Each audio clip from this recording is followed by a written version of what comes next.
Olá, mariposa! Olá, você que busca transformação emocional. Eu sou Laís Sanches, sou psicóloga, trabalho com a temática da depressão. Hoje eu vim falar um pouquinho sobre aquele sentimento, aquela sensação de que a sua vida está andando em círculos, de que as coisas não saem do lugar, ou que você está sempre regredindo emocionalmente. Eu acredito que essa sensação pode ter pelo menos dois significados, dois vieses. Um deles é que provavelmente você se sente perdido, sem propósito, você não se entende direito, você não consegue ser consistente com as suas coisas. E o outro significado é que provavelmente você está sempre saindo e voltando de alguma crise depressiva.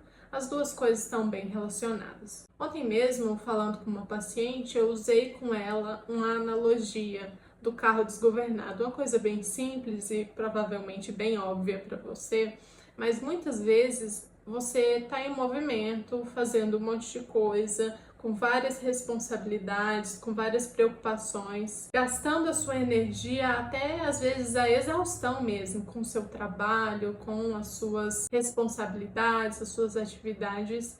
Só que você mesmo assim se sente perdido, se sente sem direção. Na analogia, um carro desgovernado, ele não vai durar muito tempo nesse estado. Em algum momento vai acontecer uma tragédia, alguma coisa que vai interromper esse carro, que ele pare de andar por aí. E parece um pouco duro falar isso, mas com a nossa saúde emocional é exatamente assim. A depressão, inclusive, ela vem muitas vezes como se fosse a interrupção desse movimento desgovernado na vida. Então, para que você possa prevenir de ter novas crises, para que você possa talvez tratar melhor os seus sintomas depressivos e sair desse estado de estar desgovernado, estar perdido na vida, eu vou trazer aqui algumas reflexões. A nossa mente, como eu disse, ela pode adoecer se nós não estivermos conectados. É muitas vezes tudo uma questão de conexão. E aqui eu vou falar de uma dessas partes, de uma dessas formas com que nós podemos estar mais conectados. Essa falta de conexão muitas vezes tem a ver sim com a sua sensação de falta de propósito. Talvez você nem tenha pensado muito qual o propósito da minha vida. Eu preciso de um sentido. Talvez isso não seja nem realmente uma preocupação sua agora, um desejo muito aparente seu. Mas eu sei que você deve gastar muita energia com coisas desnecessárias e destrutivas, como os pensamentos e sentimentos negativos. E mesmo gastando tanta energia, você provavelmente não sabe o que fazer com isso. E quando você gasta tanta energia com essas coisas, naturalmente o que vai acontecer? Uma questão de lógica, falta de energia, não só mental, mas também física, aquele cansaço, aquela fadiga, aquela exaustão. Por conta disso também, muitas vezes as crises emocionais podem ser crises de ansiedade, podem ser crises depressivas mesmo, elas vêm e vão e aumentam até a sua sensação de descontrole, aquela sua sensação de estar perdido, e você entra num desses ciclos depressivos. E como eu falei de conexão, que conexão é a raiz de tudo isso,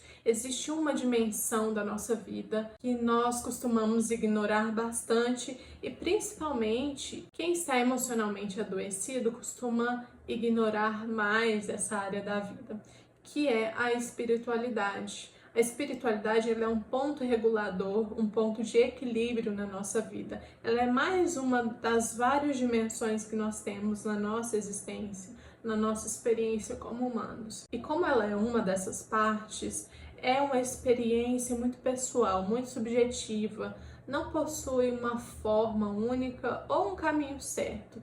Aqui eu não estou falando de religiosidade, estou falando de espiritualidade, que é uma coisa diferente. Muitas vezes nós falamos das duas coisas no mesmo assunto, na mesma conversa, a gente relaciona muito essas duas coisas, mas geralmente a religião ela é uma forma de manifestação da espiritualidade. E aqui, como profissional da saúde mental, eu quero falar sobre a espiritualidade e como ela vai te ajudar a lidar com esses sentimentos de confusão, de estar perdido mesmo que você seja uma pessoa cética. Claro, eu não tô aqui para te convencer de que existe uma coisa espiritual ou algo como Deus, nada disso. Tô aqui para dizer dessa dimensão que é natural, que faz parte de todo ser humano, e mesmo que você seja uma pessoa sem fé ou sem religião, isso faz parte de você. Fica até o final desse vídeo que eu vou te explicar. Espiritualidade a gente pode traduzir até como confiança,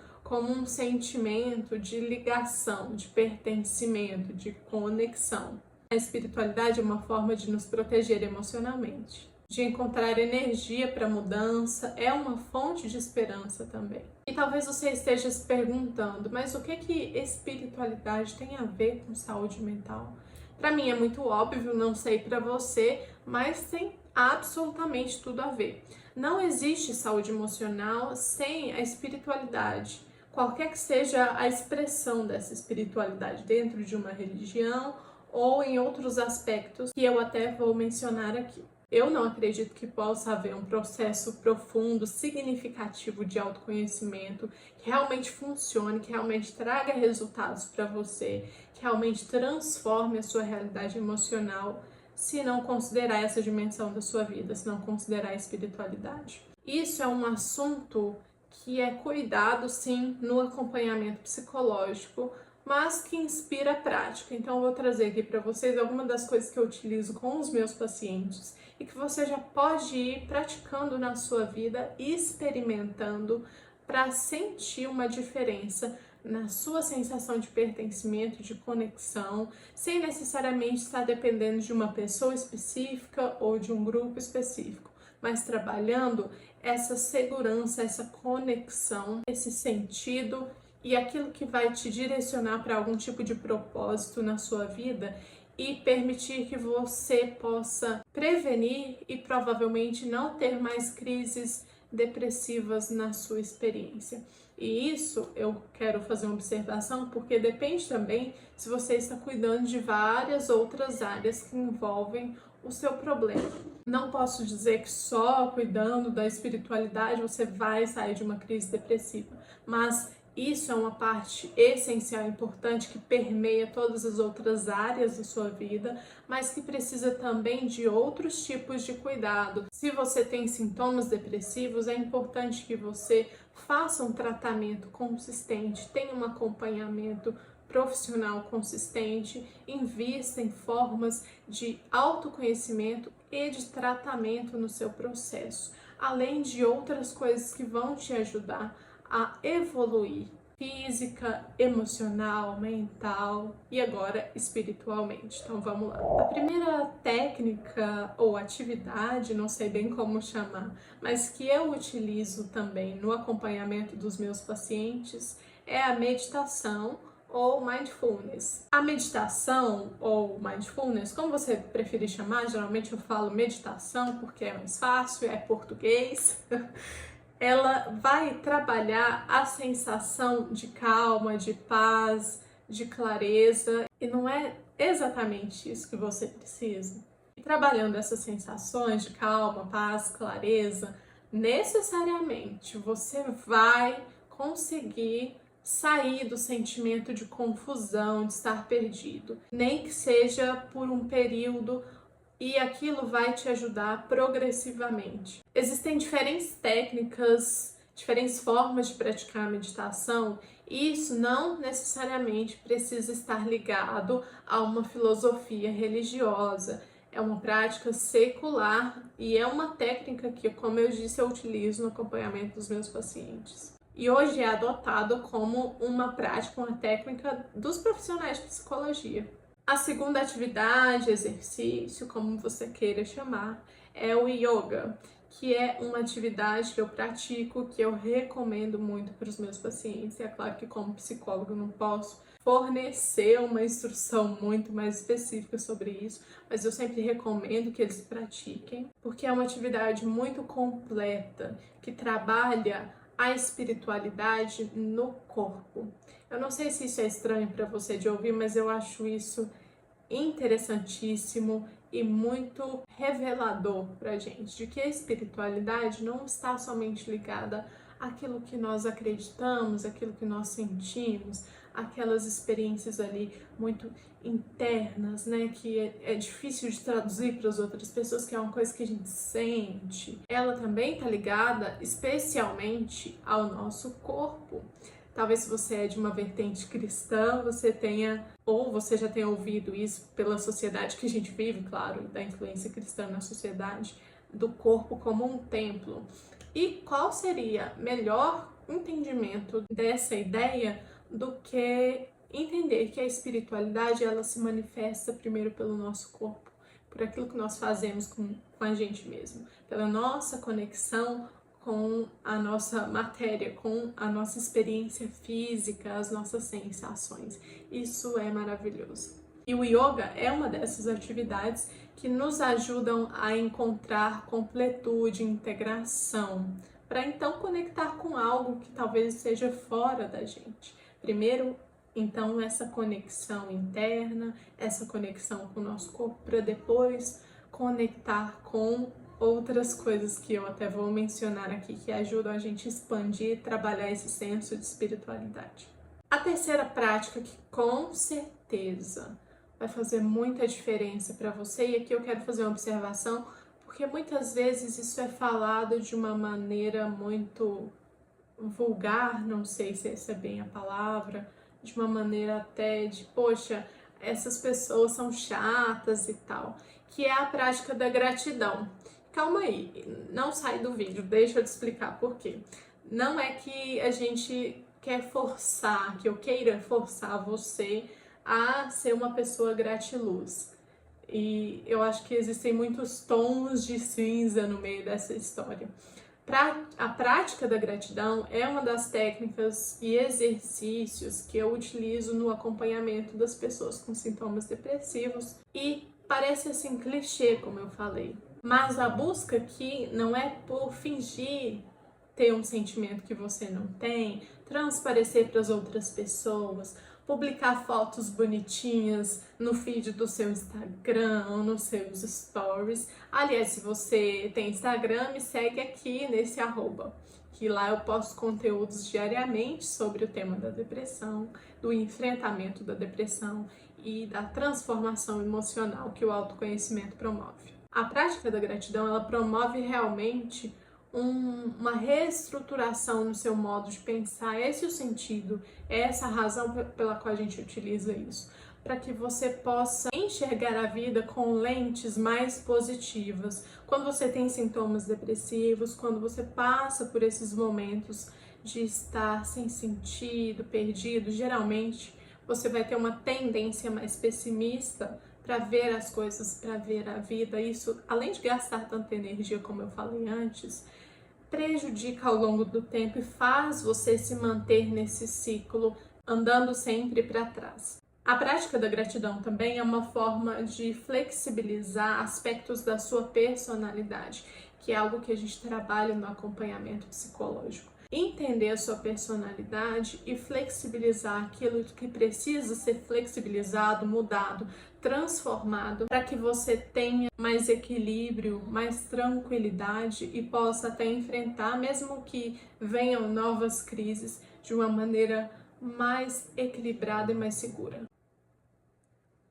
A quarta prática que eu adoro particularmente, eu recomendo muito, não é todo mundo que se identifica e tá tudo certo, mas eu acredito que em algum nível, mesmo que você não seja uma pessoa do mato, da natureza, em algum nível você vai se satisfazer ou vai precisar ter esse contato. Essa prática poderia ser uma caminhada em meio à natureza, que não tem como escapar da sensação de conexão e de olhar profundamente para você quando você está imerso num ambiente natural. Inclusive, existe uma prática no Japão, se eu não me engano, os pesquisadores de lá, dentro dos estudos em relação às emoções e à psicologia, eles entenderam e até nomearam, né, como banhos de floresta, que é uma das práticas tão naturais, né, tão simples e que realmente promovem uma cura integrada na pessoa em relação a ela estar conectada com esse sentido, e não só nesse sentido emocional, subjetivo, mas é fisiológico mesmo. Quando você está ali num ambiente natural, seu corpo reage, existem substâncias, sons, sensações que você vai ter ali, que você realmente precisa estar em contato com frequência para que não só a sua mente, não só o seu corpo, mas você como um todo possa se sentir mais equilibrado, mais regulado e mais conectado. A quinta prática é a arte. Pode ser a escrita, pode ser a pintura, a dança, a música. E é muito interessante perceber que quando nós estamos mais equilibrados, mais conectados, nós somos mais criativos, porque a gente não está gastando a nossa energia com coisas destrutivas, desnecessárias, ou naqueles ciclos infinitos que existe de preocupação. Enfim, nós estamos usando a nossa energia e a nossa potência criativa de um modo que permite que a gente se conecte com o nosso interior, com os nossos sentimentos. E quando você expressa isso, quando você expressa o que você realmente sente, o que está dentro de você, você pode se conectar também com os outros. A parte principal, claro, é se conectar primeiro consigo mesmo, e isso promove muito do autoconhecimento. A sexta prática, que às vezes a gente não pensa ou a gente não necessariamente encaixa na nossa rotina, muitas vezes a gente pensa, poxa, eu não tenho tempo para isso, sou tão ocupado. Realmente eu entendo que existem situações e situações, mas dentro de todas essas ideias é uma das coisas que vai realmente te ajudar com esse senso de conexão, principalmente se você é uma pessoa cética. E eu acho muito interessante porque a maior parte das pessoas céticas ou não religiosas que eu conheço, ou que são ateias, enfim, são algumas das pessoas mais generosas, mais bondosas, mais sensíveis. É um paradoxo, né? Porque a gente espera que as pessoas mais generosas, bondosas, sensíveis estejam dentro de religiões. Mas eu acho isso sempre muito interessante, então essa é uma das práticas que encaixa muito bem. Se você é uma pessoa assim cética ou não tem uma religião, não tem algum tipo de fé, não sente necessidade de algum tipo de fé na sua vida, que é fazer algo bom por outras pessoas. Isso te ajuda a sair da bolha, como a gente fala, e ver não só a sua pequenez diante do universo, das coisas, mas a importância da conexão humana. E se você é uma pessoa assim mais racional, que talvez está ligada muito à ciência, você vai entender que o que fez com que nós avançássemos como avançamos como sociedade hoje, o que fez com que a gente dominasse mesmo como espécie, foi a conexão, a linguagem, a forma como nos organizamos. E é isso que faz a diferença não só no coletivo, mas pra gente, pra nossa sensação de propósito. É isso que faz diferença pra mim. Eu tenho uma vivência lá religiosa e tal, mas isso aqui, poder ajudar você, poder te oferecer alguma orientação, iluminar um pouco o seu caminho, te dar um pouco de direcionamento, é algo que me alimenta demais, que me faz vibrar demais. Geralmente eu saio muito energizada dos meus atendimentos, dessas ocasiões que eu posso estar tendo contato com outras pessoas, mesmo online, assim. E isso eu sei que é uma sensação de conexão, de que, poxa, eu tenho algum propósito importante aqui, eu posso fazer diferença na vida das pessoas, posso fazer uma enorme diferença na vida de alguém que está em sofrimento, que está buscando ajuda, que está buscando propósito, sentido. E a espiritualidade, no fim das contas, é saber se conectar com o que importa, com o que realmente importa e com o que dá sentido à sua existência. Então fica o meu convite para que você amplie a sua capacidade de lidar com a sua espiritualidade, que você adote realmente essa parte que já existe dentro de você e cuide disso. E você vai ver a diferença que vai fazer nas suas emoções, no seu processo de autoconhecimento. É isso, e eu fico por aqui. A gente se vê no próximo vídeo.